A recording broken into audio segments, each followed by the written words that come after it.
Bonjour à tous, aujourd'hui je vais vous faire un enseignement sur le baptême. Dans les vidéos précédentes, je vous expliquais un petit peu ce qu'il fallait faire pour être sauvé. On a vu qu'il fallait avoir la foi en Jésus, qu'il fallait se repentir aussi également. Et il y a un troisième élément qui est aussi extrêmement important, c'est le baptême.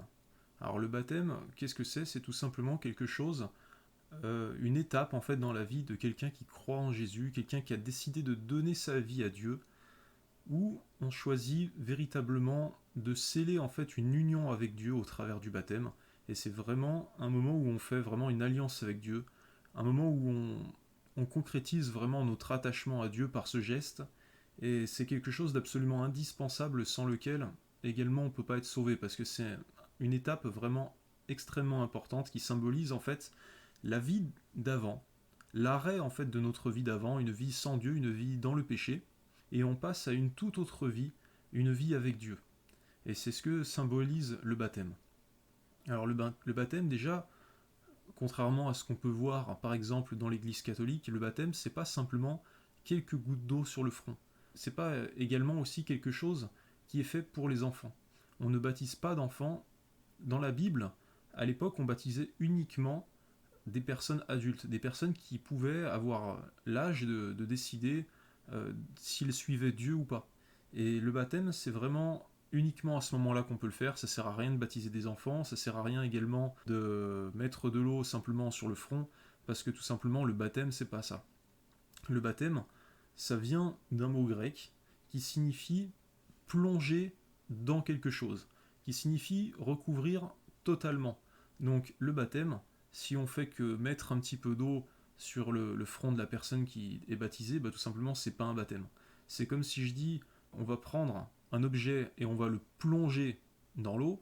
Si on met juste 3 gouttes dessus, on l'a pas plongé dans l'eau. Pour le plonger dans l'eau, il faut vraiment que l'eau le recouvre. Et le baptême, c'est exactement la même chose. Un baptême où une personne n'est pas complètement dans l'eau au moment du baptême, et ben c'est pas un baptême. Tout simplement, c'est autre chose. Mais le sens du mot baptême, c'est tout simplement immersion totale. C'est quand on est baptisé, tout simplement, on est entièrement dans l'eau. Sinon, tout simplement, le baptême n'est pas valide. Si par exemple vous avez été baptisé quand vous étiez plus petit dans l'église catholique, bah tout simplement c'est pas valide puisque vous n'avez pas pu faire le choix de vraiment suivre Dieu parce que vous étiez trop jeune, et aussi parce que le baptême de l'église catholique avec juste quelques gouttes sur le front, c'est pas un baptême. Par définition, le baptême c'est un moment où on est plongé entièrement dans l'eau. Alors, je voulais aussi également faire un petit témoignage de mon baptême, justement comment ça s'est passé.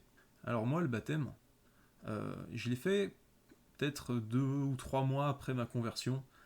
J'ai décidé de me tourner vers Jésus, j'ai décidé de commencer à marcher avec Jésus, je me suis repenti, j'ai eu la foi, j'ai même reçu le Saint-Esprit. J'avais pas pu me faire baptiser avant, et il y a un moment donné en fait où j'ai vraiment été sûr que je voulais Dieu dans ma vie. J'étais vraiment sûr que je voulais que Dieu soit dans ma vie. Et tout simplement, bah en fait, j'ai décidé d'être baptisé justement pour sceller cette union entre moi et Dieu, entre moi et mon Créateur. Et c'est ça vraiment le baptême. Et tout simplement, le jour où j'ai été baptisé, ce qui s'est passé, c'est que je suis allé voir un frère en Christ, une personne qui avait été déjà baptisée à son tour, qui avait déjà reçu le Saint-Esprit, et cette personne avait organisé un baptême, une séance de baptême pour plusieurs personnes en fait, et ça s'est passé à Dijon. Et pour vous raconter un peu l'anecdote, en fait c'était en plein automne, il faisait froid, et l'eau où on a été baptisé n'était pas chauffée parce qu'on était baptisé dans une rivière. Donc du coup ce qui s'est passé c'est qu'on a prié tous ensemble, et on a tous été baptisés les uns après les autres, et tout simplement, on est tous rentrés dans cette eau froide, mais il y avait quelque chose de particulier ce jour-là parce que on sentait que l'eau était froide, mais il y avait quelque chose qui faisait qu'on ressentait pas vraiment le froid, on ressentait pas vraiment le côté froid qu'il y avait autour de nous. Et au moment où j'ai été baptisé, le moment où je suis rentré dans l'eau, ça n'a pas duré bien longtemps. Tout simplement, il y a un moment dans le baptême où on est entièrement dans l'eau, on est entièrement recouvert par l'eau, on est sous l'eau, mais ça dure pas bien longtemps, ça dure 1 ou 2 secondes. Et pendant ce moment-là, j'ai l'impression que le temps s'était complètement arrêté. Et c'est comme si j'avais entendu une voix dans ma tête, ou plutôt c'est plutôt comme une sensation, comme si Dieu me parlait par télépathie. Et j'ai ressenti à ce moment-là le moment où le temps s'arrêtait quand j'étais sous l'eau, je sentais que, comme si quelqu'un me disait, à partir de maintenant, ta vie ne sera plus jamais la même. Et c'est exactement ce qui s'est passé suite à ce baptême. C'est que ma vie n'a plus du tout été la même que celle qu'elle avait été avant. Et au moment où on est tous ressortis de l'eau, ce qui était étrange, c'est que. Alors il y avait des personnes qui recevaient le Saint-Esprit à ce moment-là, des personnes qui l'avaient déjà reçu avant, moi je l'avais reçu avant. Et au moment où on est sorti de l'eau, on n'avait pas froid. Il y avait quelque chose de particulier, quelque chose de spirituel en fait qui se produisait à ce moment-là et on ressentait pas le froid, on ressentait en fait juste la présence de Dieu à ce moment-là. Et pour revenir sur ce qu'est le baptême c'est quelque chose d'extrêmement simple. Comme je vous l'ai déjà dit, quand vous décidez de suivre Dieu, quand vous décidez d'avoir une vie avec Jésus, c'est un passage obligatoire. C'est quelque chose par lequel il faut absolument passer pour être sauvé. Vous ne pouvez pas vivre des années dans la foi, ne pas être baptisé et être sauvé quand même. Le baptême, c'est pas obligatoire si vous pouvez pas être baptisé. Par exemple, si vous vous repentez quelques minutes avant la fin de votre vie et que vous n'avez pas le temps d'être baptisé, vous êtes sauvé quand même, il n'y a pas de souci. Mais si vous avez l'occasion dans votre vie d'être baptisé, soyez baptisé le plus rapidement possible. C'est quelque chose d'extrêmement important qui va symboliser vraiment une nouvelle vie avec le Seigneur. Le baptême, à la base, ça est apparu en Israël. Il y a un prophète qui s'appelait Jean qui est arrivé, et Dieu lui avait demandé de baptiser tout le peuple d'Israël.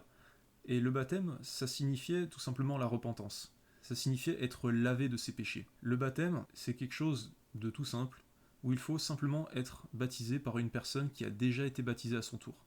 Cette personne, c'est pas forcément obligé que ce soit un pasteur, c'est pas obligé que ce soit un apôtre, que ce soit un prophète ou que ce soit une personne qui a des années dans la foi. Tout simplement, être baptisé, c'est être baptisé par une personne qui croit en Jésus, qui a été baptisée également par immersion totale et qui peut baptiser également à son tour. Ouais, le baptême, c'est ça, c'est tout simple. Il suffit d'avoir de l'eau, une personne qui peut baptiser, une personne qui veut être baptisée, et puis ça se fait tout simplement. Aussi, ce qui est extrêmement important avec le baptême, c'est que souvent, c'est le moment où les gens reçoivent le Saint-Esprit. Alors, je vais faire une vidéo dédiée au Saint-Esprit pour vraiment vous expliquer ce qu'est le Saint-Esprit. C'est souvent un moment, le baptême, où un moment assez fort spirituellement où les gens reçoivent le Saint-Esprit et c'est un moment qui va vraiment marquer un tournant dans votre vie. Même si ça fait plusieurs mois que vous croyez en Jésus, le baptême va toujours être un moment qui va changer quelque chose, c'est un moment de vraiment spécial. Le baptême, c'est comme un mariage. Quand on décide de se mettre avec une personne pour la vie, que c'est vraiment la personne de notre vie, c'est la personne qu'on aime de tout notre cœur et avec qui on est vraiment sûr de vouloir passer le reste de notre vie, on se marie.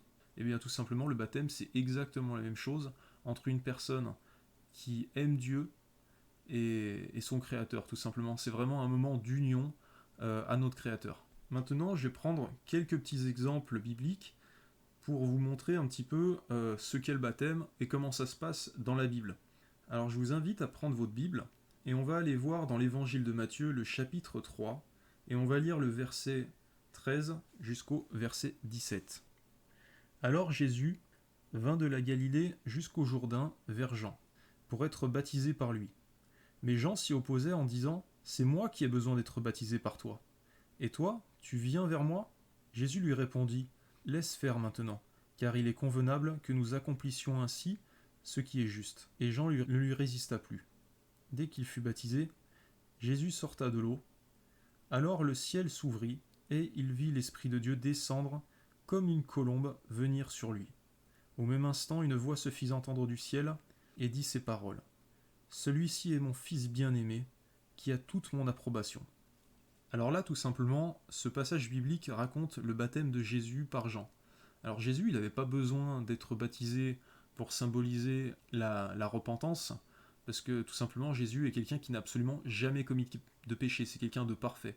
Sinon, il n'aurait pas pu être crucifié pour le pardon de tous les péchés de l'humanité. Mais il a été baptisé pour montrer la voie. Il a été baptisé pour montrer justement quelle était la voie à suivre. Et Jésus, quand il est venu sur la terre vivre la vie comme n'importe quel être humain, une vie toute simple, eh bien, il n'avait pas, durant sa vie humaine, il n'avait pas encore le Saint-Esprit. Et simplement, il a été baptisé, et à ce moment-là, il a reçu le Saint-Esprit. Le Saint-Esprit est descendu sur lui comme une colombe, et c'est à partir de ce moment-là que Jésus a pu accomplir le travail qu'il avait à faire sur cette terre. Il a pu faire un tas de miracles, il a pu faire plein de choses. Jésus, dans la Bible, avant, on n'entend pas beaucoup parler. Il ne se passe pas grand-chose. Et puis finalement, Jésus, quand il avait une trentaine d'années, il a été baptisé, il a reçu le Saint-Esprit, et c'est là où tout a commencé. Et finalement, dans la foi, pour une personne qui vient à Jésus, c'est un peu la même chose qui se passe. Il ne se passe pas grand-chose jusqu'au moment du baptême, et le moment du baptême va vraiment être un moment particulier où il y a des personnes qui vont recevoir le Saint-Esprit, mais on peut aussi recevoir le Saint-Esprit avant. Mais c'est un passage vraiment obligatoire où il va se passer vraiment des choses. Et là, on voit que pour Jésus, c'est le moment où il a reçu le Saint-Esprit, et c'est le moment où il a commencé vraiment à accomplir tout ce qu'il avait à accomplir sur la terre. Ensuite, on va lire un deuxième passage dans la Bible. On va aller dans l'évangile de Marc au chapitre 16, et on va lire le verset 16. Celui qui croira et qui sera baptisé sera sauvé, mais celui qui ne croira pas sera condamné. Alors dans ce passage, on voit de manière très simple, c'est que finalement, pour être sauvé, le baptême c'est extrêmement important. Si vous croyez en Jésus, si vous avez décidé de suivre votre Seigneur, il faut être baptisé, c'est vraiment le passage obligatoire, et vous serez sauvé. Ensuite, il y a encore un autre passage, on va aller dans le livre des Actes, au chapitre 22, et on va lire le verset 16. Et maintenant, pourquoi tarder ? Lève-toi, sois baptisé et sois lavé de tes péchés en faisant appel au nom du Seigneur. Alors là, dans ce verset, le nom du Seigneur, c'est tout simplement le nom de Jésus. Au final, un baptême, ça se déroule comme ça. Vous allez vers un chrétien, vers un frère en Christ qui a été baptisé lui aussi à son tour. Vous demandez à être baptisé. Tout simplement, le baptême, ça se déroule d'une manière très simple. On demande à la personne si vraiment elle a envie d'être baptisée, si vraiment elle a envie de suivre le Seigneur et si vraiment elle croit de toute son âme, de tout son cœur en Jésus. Et c'est au nom de Jésus qu'on peut être rebaptisé. On peut être baptisé également aussi au nom du Père, du Fils et du Saint-Esprit. Mais les deux sont valables. Ça marche au nom du Père, du Fils et du Saint-Esprit, et ça marche également au nom de Jésus. Et c'est pas plus compliqué que ça. Maintenant, je vais vous lire un autre passage, toujours dans le livre des Actes. On va aller au chapitre 2, verset 38. Pierre leur dit : changez d'attitude et que chacun de vous soit baptisé au nom de Jésus-Christ pour le pardon de vos péchés, et vous recevrez le don du Saint-Esprit. Maintenant, on va encore lire un autre passage où on va aller toujours dans le livre des Actes au chapitre 8 et on va lire le verset 26 jusqu'au verset 39. Alors là, c'est le récit d'un baptême où il y a un apôtre de Jésus qui a vu l'apparition d'un ange qui lui a demandé d'aller baptiser une personne. Et ça raconte finalement comment s'est produit ce baptême et qu'est-ce qui s'est passé. Un ange du Seigneur s'adressa à Philippe en disant : lève-toi et va en direction du sud, sur le chemin qui descend de Jérusalem à Gaza, celui qui est désert. Il se leva et partit. Or, un eunuque éthiopien, haut fonctionnaire de Candace, reine d'Éthiopie, et administrateur de tous ses trésors, était venu à Jérusalem pour adorer. Il repartait assis sur son char et il lisait le prophète Ésaïe. L'Esprit dit à Philippe : avance, approche-toi de ce char. Philippe accourut et entendit l'Éthiopien lire le prophète Ésaïe. Il lui dit : comprends-tu ce que tu lis ? L'homme répondit : comment pourrais-je si personne ne me l'explique ? Et invita Philippe à monter et à s'asseoir avec lui. Le passage de l'Écriture qu'il lisait était celui-ci. Il a été conduit comme une brebis à l'abattoir, pareil à un agneau muet devant celui que l'on tond. Il n'ouvre pas la bouche. Dans son humiliation, la justice lui a été refusée. Et sa génération, qui en parlera ? En effet, sa vie a été supprimée de la terre. L'eunuque dit à Philippe : je t'en prie, à propos de qui le prophète a-t-il dit cela ? Est-ce à propos de lui-même ou de quelqu'un d'autre ? Alors Philippe prit la parole, et en partant de ce texte de l'Écriture, il lui annonça la bonne nouvelle de Jésus. Comme ils continuaient leur chemin, ils arrivèrent au point d'eau. L'eunuque dit : voici de l'eau. Qu'est-ce qui empêche que je sois baptisé ? Philippe dit : si tu crois de tout ton cœur, cela est possible. L'eunuque répondit : je crois que Jésus est le Christ, est le Fils de Dieu. Il fit arrêter le char. Philippe et l'eunuque descendirent tous les deux dans l'eau, et Philippe baptisa l'eunuque. Quand ils furent sortis de l'eau, l'Esprit du Seigneur enleva Philippe, et l'eunuque ne le vit plus. Voilà, avec ce dernier exemple, On voit que le baptême, ça peut se faire très simplement, très rapidement. Tout simplement, dès qu'une personne croit, si elle a envie d'être baptisée, si elle a vraiment envie de tout son cœur de se tourner vers le Seigneur, tout simplement, cette personne peut être baptisée le jour même. On peut très bien, dans la même journée, se repentir, être baptisé et recevoir le Saint-Esprit. Ça peut se faire vraiment très vite, ça va juste dépendre de vous. Et le baptême, finalement, c'est quelque chose d'extrêmement important, mais aussi d'extrêmement simple. Il suffit juste d'être baptisé par immersion totale, et puis c'est vraiment quelque chose de très simple. J'espère que cet enseignement vous aura été utile, j'espère que ça vous aura aidé, et sur ce, je vous souhaite une excellente journée et que Dieu vous bénisse.